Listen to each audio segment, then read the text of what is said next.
हम लोग पढ़ रहे थे क्लास 10 अध्याय फर्स्ट रासायनिक अभिक्रियाओं एवं समीकरण। आज का टॉपिक है ऑक्सीकरण।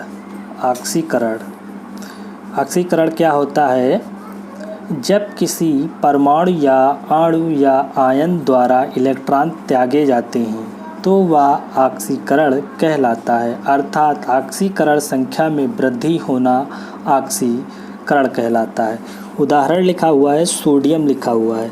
तो परिभाषा पढ़ा है, कोई परमाणु अणु या आयन द्वारा इलेक्ट्रॉन त्यागे जाने पर जो अभिक्रिया होती है उसे ही क्या कहते हैं? ऑक्सीकरण कहते हैं। अब यहाँ पर देखिए सोडियम लिखा हुआ है। सोडियम क्या करता है? एक इलेक्ट्रॉन अपना त्याग दे देता है। जब इलेक्ट्रॉन त्याग देगा, यहाँ पर एक इलेक्ट्रॉन त्याग रहा है, एक इलेक्ट्रॉन त्याग दिया तो सोडियम पर प्लस चार्ज आ जाएगा।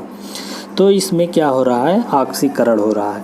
यहाँ पर कॉपर लिखा हुआ है और प्लस चार्ज है, कॉपर पे एक प्लस चार्ज है। तो कॉपर ने एक इलेक्ट्रॉन और त्याग दिया, तो पहले से एक इलेक्ट्रॉन की कमी इसमें थी और एक इलेक्ट्रॉन की और कमी हो गई। तो यहाँ पर कितने टोटल इलेक्ट्रॉन? 2 इलेक्ट्रॉनों की कमी हो गई। ये ऑक्सीकरण अभिक्रिया के उदाहरण है।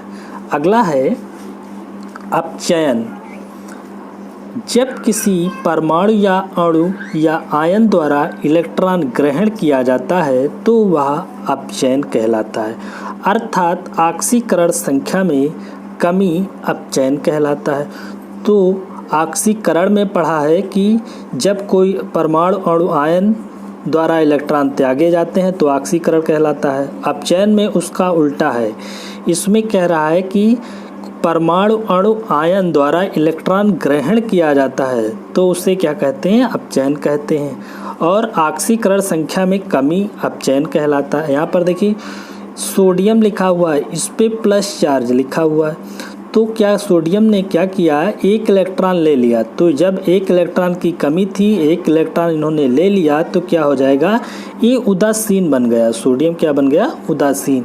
तो ये इलेक्ट्रॉन ले रहा है, इसलिए इसमें क्या हो रहा है? अपचयन हो रहा है। इसी तरह से कॉपर एक इलेक्ट्रॉन ले लेगा, तो कॉपर में 2 इलेक्ट्रॉनों की कमी थी। जब एक इलेक्ट्रॉन ले लिया इसने, तो कमी बची है एक इलेक्ट्रॉन की। तो क्या हो रहा है? इसमें अपचयन हो रहा है। अगला है ऑक्सीकारक। ऑक्सीकारक वे परमाणु या अणु या आयन जो इलेक्ट्रॉन ग्रहण करते हैं ऑक्सीकारक कहलाते हैं, अर्थात जिसका अपचयन होता है ऑक्सीकारक कहलाता है। अपचयन में देखा है कि जो इलेक्ट्रॉन लेते हैं वो क्या कहलाते हैं? अपचयन कहलाते हैं। तो ऑक्सीकारक अपचयन ही है। ऑक्सीकारक क्या है? अपचयन ही है। तो जो इलेक्ट्रॉन लेते हैं उसे क्या कहते हैं? ऑक्सीकारक कहते हैं। अगला है अपचायक। वे परमाणु या अणु या आयन जो इलेक्ट्रॉन त्यागते हैं अपचायक कहलाते हैं, अर्थात जिसका ऑक्सीकरण होता है अपचायक कहलाता है। ऑक्सीकरण किसमें होगा? जब इलेक्ट्रॉन त्यागे जाएंगे। तो ऑक्सीकरण यहाँ पर देखिए ऊपर ए लिखा हुआ है ऑक्सीकरण। सोडियम क्या करता है? एक इलेक्ट्रॉन दे देता है, तो इसमें क्या होता है?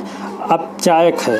तो सोडियम क्या है? अपचायक है। इलेक्ट्रॉन जो देगा वो क्या कहलाएगा? अपचायक कहलाएगा। तो अपचायक समझ में आया होगा। फिर लिखा हुआ है संक्षारण। संक्षारण क्या होता है? संक्षारण वायुमंडल में उपस्थित गैसों तथा नमी द्वारा धातुओं के धीमी गति से अवांछित यौगिक में बदल जाने की क्रिया को संक्षारण कहते हैं। जो वायुमंडल है उसमें उपस्थित जो गैसें होती हैं और नमी द्वारा धातु जो होते हैं उनकी धीमी धीमी गति से अवांछित यौगिक में बदल जाते हैं, वो क्रिया क्या कहलाती है? संक्षारण। जैसे लिखा हुआ है, जैसे लोहे में जंग लगना। लोहे को यदि खुले में छोड़ दें तो एक धीरे धीरे लोहे पर एक भूरी कलर की एक परत बन जाती है। इसी को कहते हैं लोहे में जंग लगना। इसी तरह है चांदी के ऊपर काली परत चढ़ना। चांदी कुछ दिन बाद